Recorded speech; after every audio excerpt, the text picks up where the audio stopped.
Hello everyone, welcome back to IndianCoding.com. Today we are going to study about Python getting started. So let's see how to do that. So we have already discussed about the introduction. Now we are going to study about how to install Python in your personal computer. So for that we have to write first Python for Windows. Okay.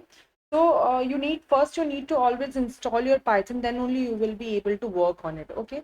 After writing the Python for your Windows, then we will click on the first option we got, and after that here Python releases for Windows, we have to select from here only.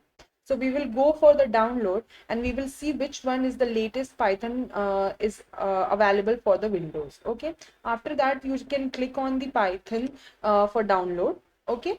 And there are few kinds of versions that are available. You have to install those kind of versions over there. So we have to check like it is going to work on the Linux or Mac, everything. Fine. After that, you will write exit off, and then you will get this option and you will write Python hyphens and then version. Okay. You will see this version is already available inside your Python and it is got installed into your personal computer. So all you need to check over here. After that, you can work on Python by using the hello world.py.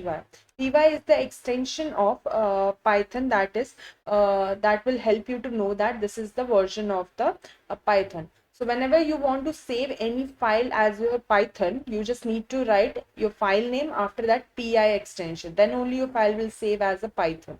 Okay. So I hope you understood that much. This is the same as we are doing with the other languages, the same format you need to work on. Okay. So you can pause this particular video and just read all the things. You will be able to understand it properly. Now I will write few things here. So on screen you can see that Python is not recognized. So let me just write it again. And now the Python is installed. That is why it is saying that Python, this version is already available inside your personal computer.